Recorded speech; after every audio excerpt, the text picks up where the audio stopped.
Dushtayam dosh apano Janaya Dvadashatmajan. Translation: the Lord of the ritualistic performance of yajna later married Dakshina, who was anxious to have the personality of Godhead as her husband. And in this wife, the Lord was also very much pleased to beget 12 children, purport. An ideal husband and wife are generally called Lakshmi Narayan. To compare them to the Lord and the goddess of fortune, for it is significant that Lakshmi Narayana are forever happy as husband and wife. A wife should always remain satisfied with her husband, and a husband should always remain satisfied with his wife.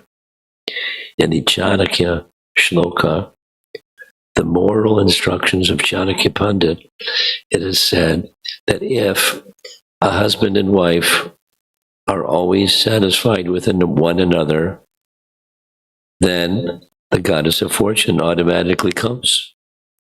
In other words, where there is no disagreement between the husband and wife, all material opulence is present, and good children are born. Generally, according to Vedic civilization, the wife is trained to be satisfied in all conditions, and the husband, according to Vedic instruction, is required to please the wife with sufficient food, ornaments, and clothing. Then, if they are satisfied with their mutual dealings, good children are born. In this way, the entire world can become peaceful, but unfortunately, in this age of Kali, there are no ideal husbands and wives. Therefore, unwanted children are produced, and there is no peace and prosperity in the present-day world. Well, it started out pretty nice, but it didn't end up so nice.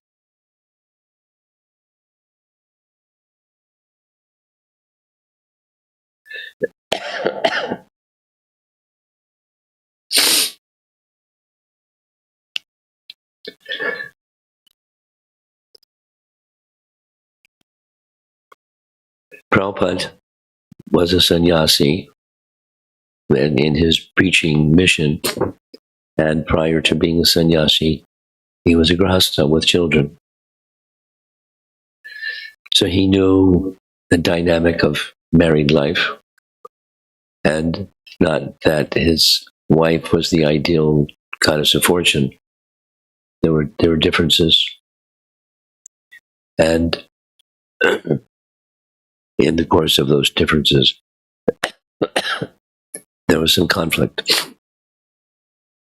Probably not such big ones, but when the story, the narration that she was so addicted to drinking tea, she sold his Srimad Bhagavatams to get some tea biscuits. I don't know what a tea biscuit is, but that was it.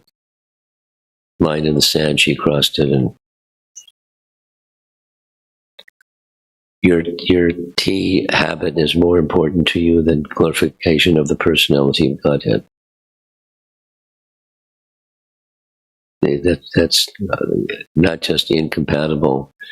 It's fundamental for him. After who knows what are the events preceding, but it was a very clear sign to him from Krishna that we'll move on, and so he moved on. There were other signs without going into those other signs, but back to the topic, the ideal family life. At least that this verse and purport. Pretty amazing personality. She was fixed on the idea of having not just a husband or a qualified husband or a virtuous husband, but the personality of Godhead as her husband. So who can say how elevated was she? And sure enough, and therefore their relationship was like that. And thus, these symptoms, the way that Prabhupada is, as I was reading this purport, I was thinking how bold, because his audience, by the time he got to the fourth canto, his audience is, his followers, and then beyond his followers, the people that, because Prabhupada wanted the Bhagavatam to be read far and wide and distributed far and wide, people that don't know anything about anything are going to hear this description. And, they might very well just close the book and say,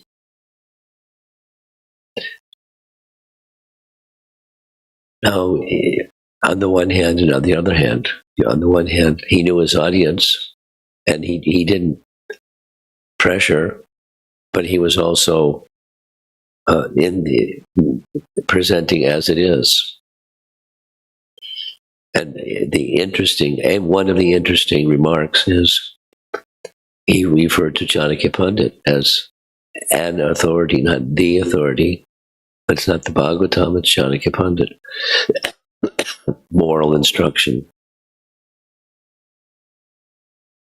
And moral instruction about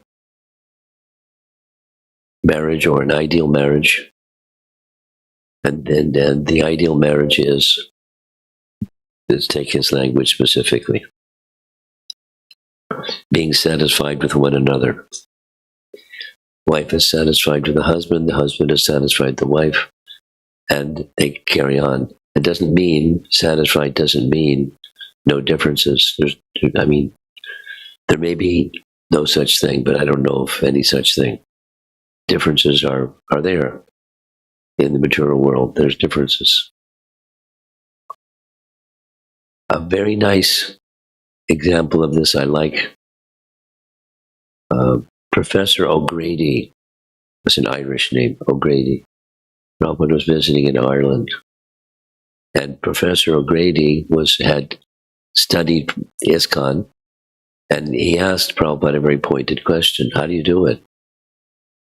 Because you have followers from so many different backgrounds and so many different languages and so many different cultures and so much differences. And don't you find, and Prabhupada didn't say, yes, we find, but don't you find conflicts with those differences?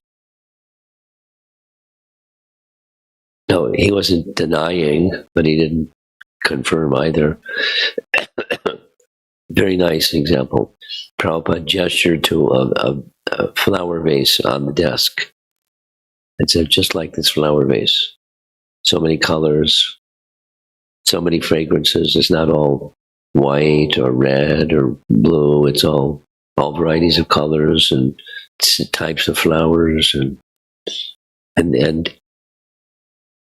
it's all very nice. If it was just one color or one type, it wouldn't be as nice. So it's nice that there are these differences, but there's one thing: they're all flowers. So what's that one thing that brings the harmony to the differences? No, he wasn't saying, but O'Grady got it. Krishna's at the center of these different devotees, and as far as they can place Krishna at the center, then it's very nice. And as far as one or another or combination don't place Krishna at the center, then there's conflict.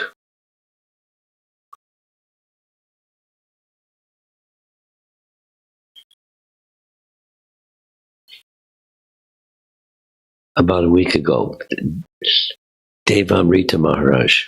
Any of you know Devamrita Maharaj? You know, because he visits in Gitanagari. We kind of grew up together as young brahmacharis. He's now in New Zealand. Well, that's his base. It's a very nice center that's very different. You know, Devabrata Swami-esque. It's very, style according to his spirit. So he sent a little passage from Hari Sori's book. Maybe it was Burijan's book. And the narration was Prabhupada was visiting in New Zealand, and there were two devotees that didn't get along. And I don't know I know one of those two devotees, Guru Kripa Swami. Guru Kripa Swami was, I could easily see how somebody didn't get along with Guru Kripa Swami. He was intense. And I don't know if he whacked people with his danda, but he whacked people with his words. He was really intense. Really intense. No, very loyal to Prabhupada. Prabhupada wasn't like that, but he had his personality, very intense. And there was another devotee. There were two camps. Tushta Krishna. Not Pushta Krishna, but Tushta Krishna Swami. And one camp over here, another camp over there, and Prabhupada came to visit New Zealand. And on one occasion, there's the three of them in the room. Prabhupada and those two. And Prabhupada just asked an open-ended question. Why you two don't get along? Tushta Krishna said, envy. The text says they looked at each other. And then Prabhupada said, it's not easy to discern. But over time, the one who has envy, he'll go away. And the one who doesn't, he'll stay. That was and one of the ways that Prabhupada dealt with circumstances where this is like one sannyasi and another sannyasi aren't getting along. And they had their leaders, so they had followers. And some styled themselves this way and some that way, both claiming to be part of ISKCON, but what does part of ISKCON mean? It's not just a label. Anyway.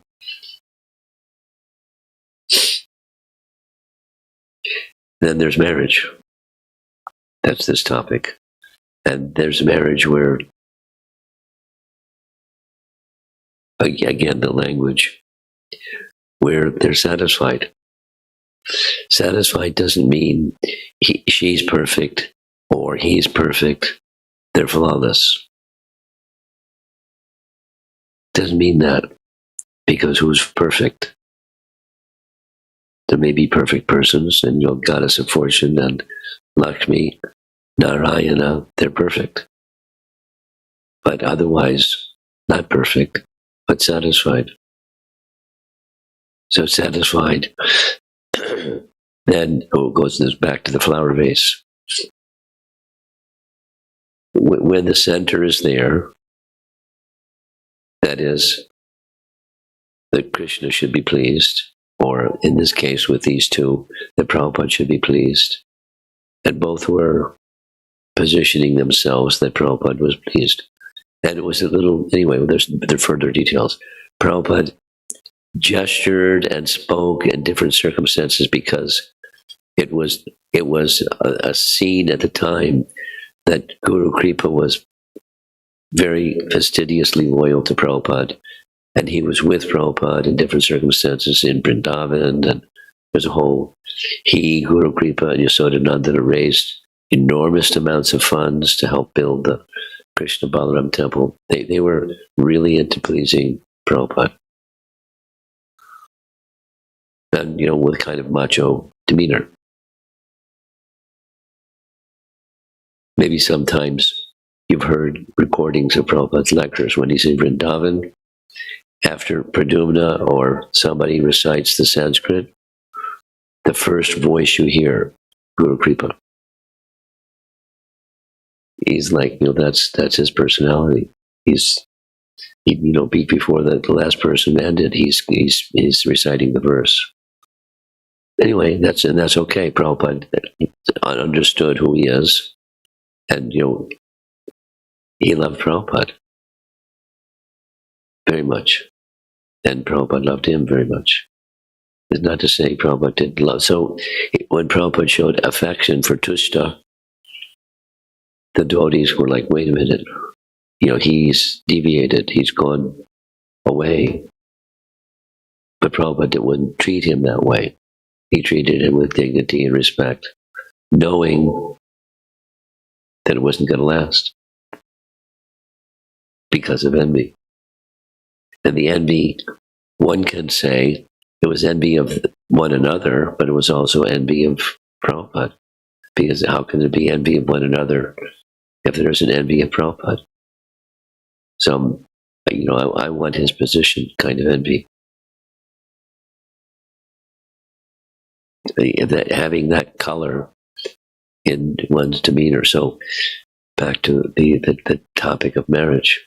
If one is not satisfied with one's spouse, man or woman, and there's an expectation that the man should be, or the woman should be, fill in the blank, and it goes on, then there's frustration.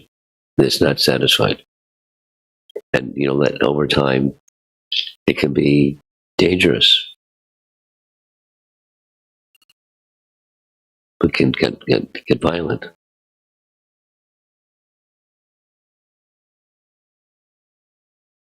Before coming up north, one of the places I spent a little time was in Gainesville,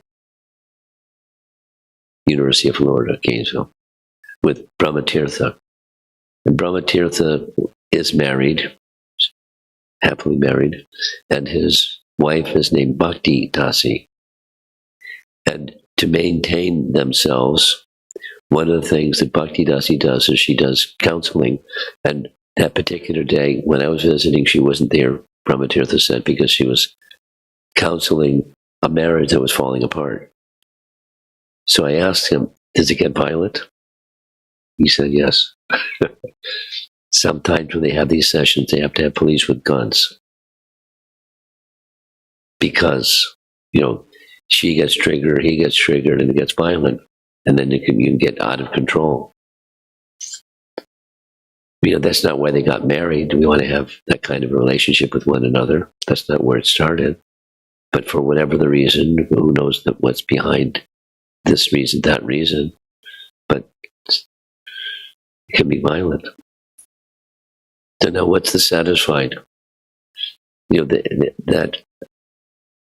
The essence of, for our simple language of bhakti is Krishna Anushilanam. Krishna is at the center, and pleasing Krishna is at the center. And she does this way, and he does that way, and Krishna is at the center. Like, this the flower vase where they're all flowers. That's the satisfied.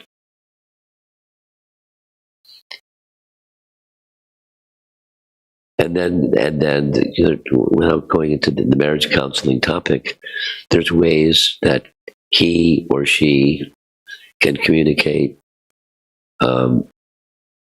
respectfully. That's a big word, respectfully.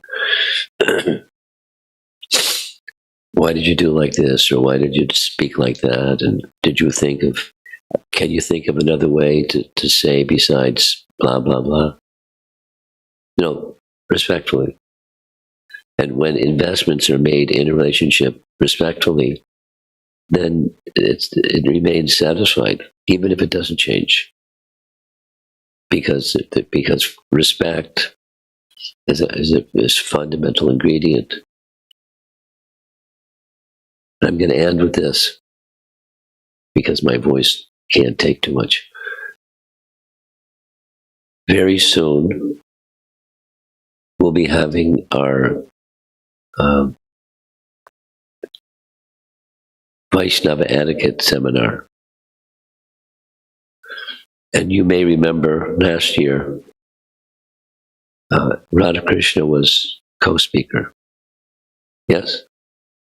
Some of you remember. Some of you weren't here with us, but last year, Radha Krishna, nice, very pure person, a brahmachari. I used to take a brahmachari from Houston, Texas. This year is Urmila. And, you know, she has a different personality, you know, but she's fantastic. She, you know, she's very different.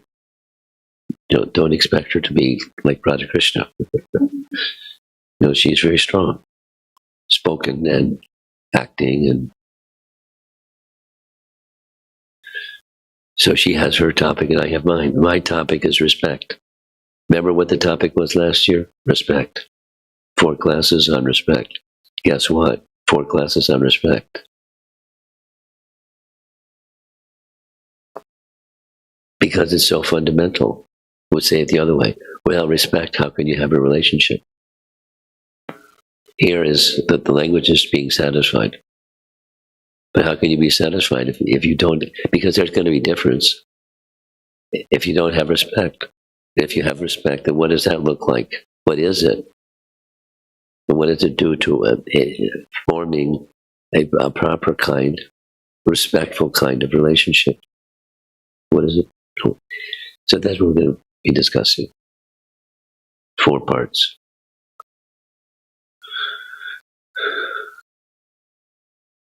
I have some preparation to do between now and then. I'm sure it'll be nice.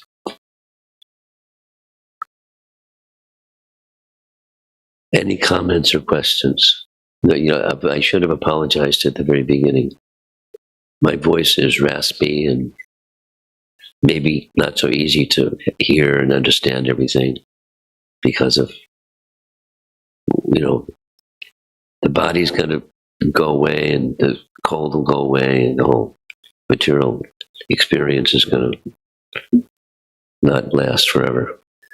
So my apology for the temporary. But I guess you're accepting because here you are. Any comments or questions?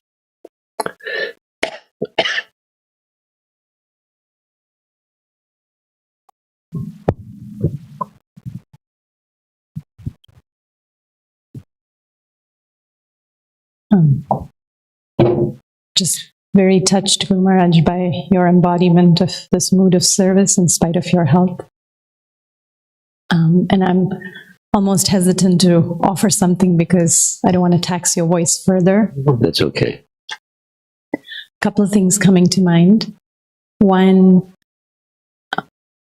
there's this whole teaching of Bhishma Dev of counteraction by attachment and interaction by detachment, or I might have that flipped. But this purport is focusing on having a loving relationship or cultivating a loving relationship, respectful within marriage. And that's so, and at the same time, being detached. Those 2 things are, in my experience, difficult. It's almost easier to be detached when you don't get along. And so that's our challenge as grihasthas that are trying to cultivate a bhakti-based lifestyle, is a loving relationship and at the same time, detachment. Well, you know the answer. During the class, you've said, you know, as long as Krishna is in the center. Yeah. And it came up yesterday. Illinois Institute of Technology. The question was different, but the flavor was very similar. How do you get there? I will use the phrase, you have a place of shelter. But, you know, we can say more explicitly. After attachment for sat, and then phases of asat come and go. And it's okay. Even, you know, I don't get all revved up because it looks like is what I wanted, or I don't become down because it was down, because the wave was going down, and it was down and down and down. When there's a place of shelter. And then the converse is without a place of shelter, without attachment to Sat, then it's material life, 100%. And then in degrees, one can be dharmic in the sense of, I do what I think is good. And because I do things that I think is good, I have an expectation. I'm going to get some recognition, and it's going to be nice. I won't have these bumps in the road. And then when the bumps in the road come, or there's someone who's insulting you, dealing with the material energy without shelter is a hopeless situation. So conversely, so the Krishna consciousness is the remedy. At least move in that direction in various principles of life, and that's a preliminary part of what we're doing. Do you want to add to your comment? As you were speaking, Guru Maharaj, I was thinking that just what I said about sometimes it almost seems like it's easier to be detached when you don't get along so well. Actually, aversion is, I've heard from you, the flip side of attachment. Yes. And true attachment is from a place of love. Yeah. And then there's not true love without Krishna at the center. And people may try, and it doesn't endure. It's not real. In time, it becomes something else. And then the other point that really caught my attention, Guru Maharaj, was Prabhupada expressing, or you expressing, that envy of the disciples with each other. It's really envy of Srila Prabhupada. Yes. And I was thinking, I've heard from you often about how when Duryodhana invited Krishna, right, Krishna said, well, because you're envious of the Pandavas, there's no love. Yes. And I'm not hungry, and there's no love, so I don't want to come to your home. So I'm a little bewildered, because I'm thinking, if I have envy, and I'm sure I do, of my peers, it's actually envy of my spiritual master. Well, it's all envy of oneself. I mean, how do you have envy towards oneself? But, there's a coveted something, and I'm not there yet. So those that have that something, there's envy to those that have that something. Mm-hmm. And those that have that something in superlative degree, that's the spiritual master or elevated Vaishnavas. So it's just shades of, so that's where it comes in. It's not directly, but it's indirectly.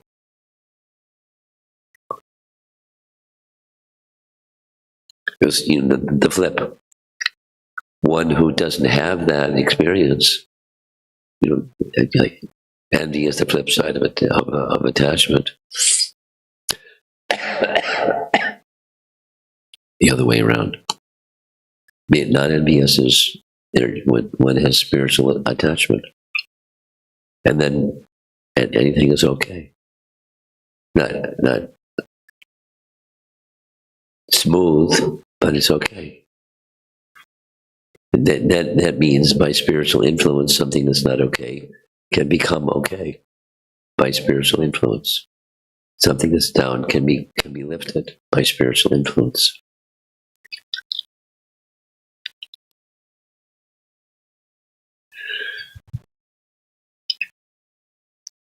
Anyone else? Hare Krishna, Guru Maharaj. There is a small appreciation and a question. The appreciation is for Srila Prabhupada. I was reading from his biography. So, the section talks about in the beginning of his movement, when he was with the Bowery, the Second Avenue, half of the class used to leave as soon as the kirtan has ended. Yeah. And when he speak about the topic of marriage or sex, some of them never even returned. So one of his disciples asked Prabhupada, and Prabhupada says that because you're Americans, I cannot compromise on my philosophy. Therefore, when you said how he's not is preaching as it is, he's never deviated from his philosophy. That's a small appreciation there. The question, so I have this question, like there is this class of youngsters, especially from my family members, some of them who don't want to get married, but they are not ready to take or follow Brahminical principles or anything. So how do we advise them?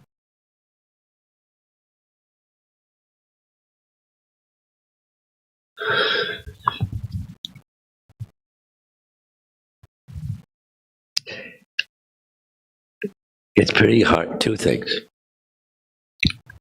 It's pretty hard to advise people who don't want to hear.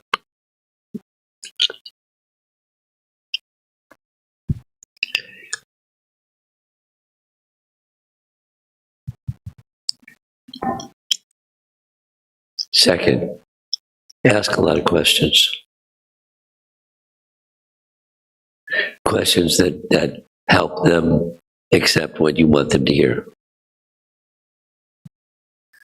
Because when they say something, they own it. So you can help them hear and accept by them saying, because if you say, it bounces.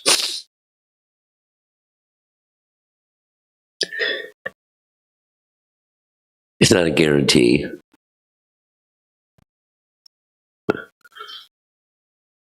But rather than, liturgy, a list of the complications that arise from uncontrolled senses and irregulated life. Questions that do you have any idea? Share with me what your idea is. What happens when this happens, that happens, the other happens? Oh, really? And you don't have to draw the conclusion. They can draw the conclusion. You can, or it depends on the person. Are there these, considering, the compare contrast, the unwanted and then the wanted. So they can point to the unwanted. Young generation people can easily point fingers and say, this is wrong. This is bad. Let them say, and what does it arise from? Oh, okay.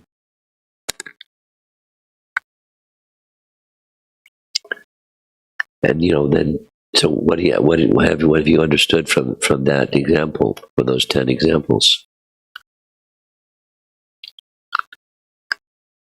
Is there merit? Just questions. What you're asking was asked on my way out the door last night. Mohit is dealing with not family members, but some persons coming, and they're kind of on the fence. So he wanted to know, without pushing or making them uncomfortable, how to help them go the next step. And the answer that I gave was what I just gave you. Just ask a lot of questions. The right questions. They're the why, and then the what and the how, but start with the why. Why is it like this? Why is our material circumstance like it is? Sanatana Goswami. Anyway, ask and questions, and the answers can come. And if they don't get a clear answer, ask more questions in the direction of. So that they paint the picture rather than you painting the picture they don't want to receive. And then they own the picture. it's not easy, but it's relational, and you're respecting them and inviting them to use their intelligence and then reach a conclusion. Like that's an option. Because for people to move from stuck to unstuck, a big part is having a relationship where they feel comfortable rather than feeling pushed.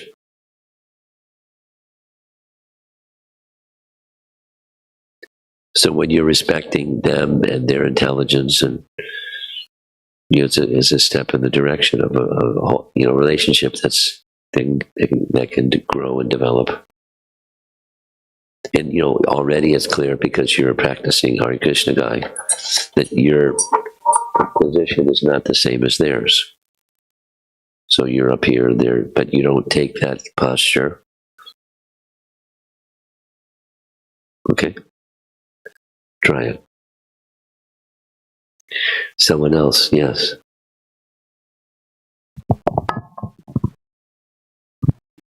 Hare Krishna, Guru Maharaj. Recently, I was witness to a person breaching Vaishnava etiquette and dealing with somebody else in a very disrespectful manner, using very disrespectful language. And I'm feeling very uncomfortable with myself, having been a witness to that.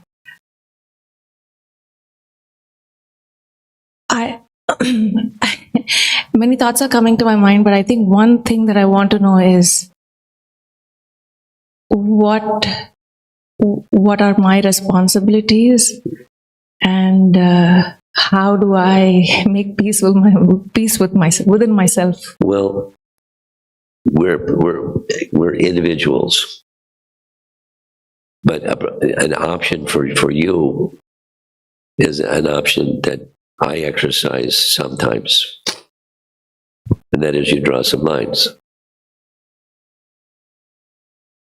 This is not okay. And if they persisted, then you walk. You remain silent. Because they don't want to be corrected, and they want to be whatever they want to be. So you don't participate in that unless you can. The other option is defeat them in argument, but that gets to be ugly sometimes.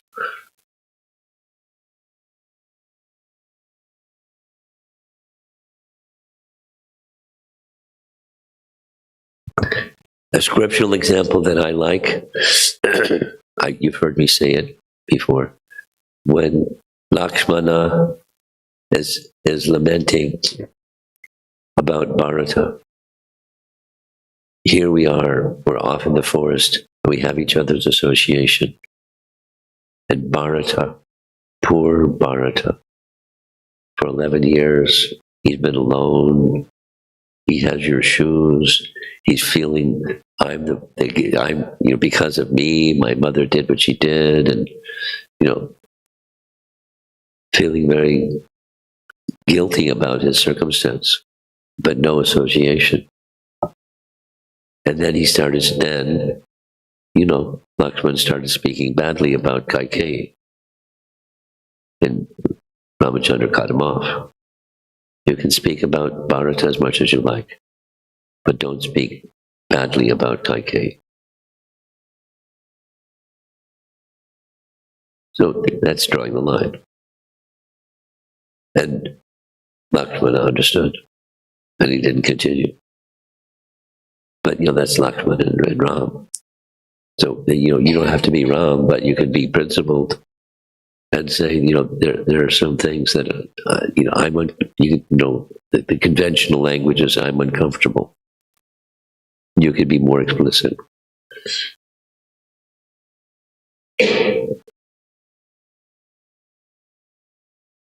That's not a universal response, but that's an appropriate one appropriate response.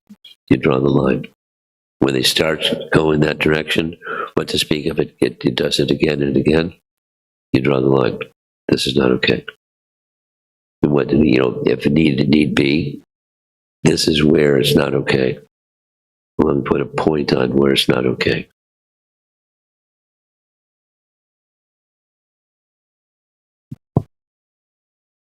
So then the next question is, if it happens in a community or in a group, and it seems like there is a collective silence. A collective silence, like nobody is speaking up. It seems like no one is. Silence. Yeah, it's all just silence. No one seems to be drawing that line. I think that's also making me very uncomfortable. Well, you have your choices to make. Step out of the group or speak up. Or you be a participant. You make choices. We all make choices. Without offending, there are ways to make, what's not to be done known, without, hurting the feelings of the person, but still drawing a line.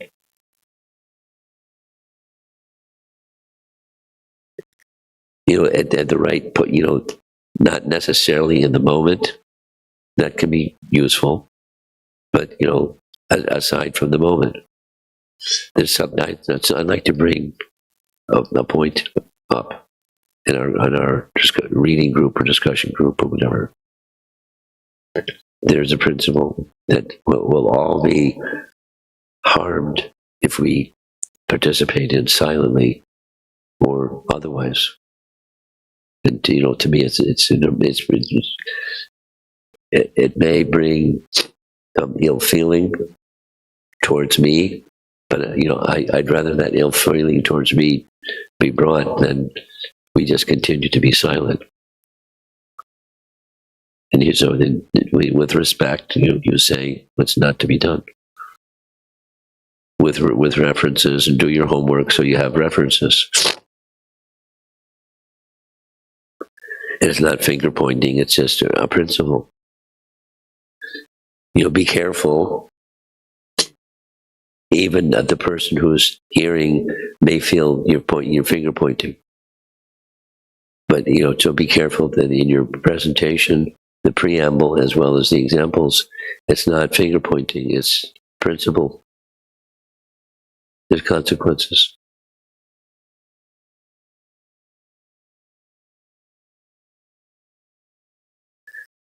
It's not, you don't have to do that. You can do that with a stick in your hand, or you can do that with, an olive branch in your hand.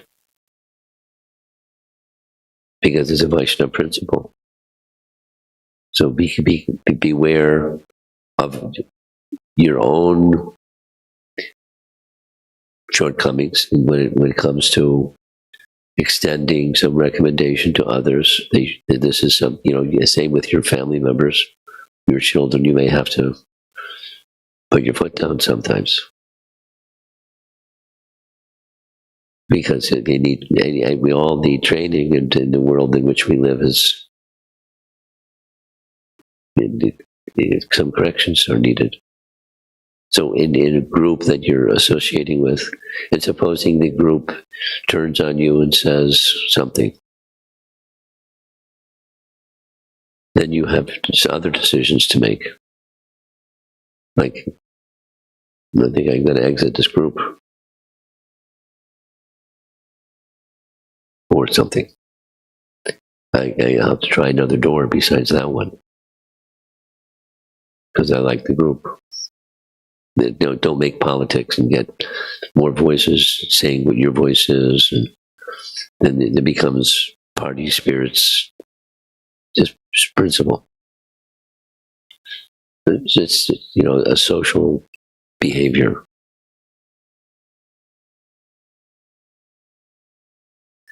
Anything else? Okay. Srila Prabhupada ki jai.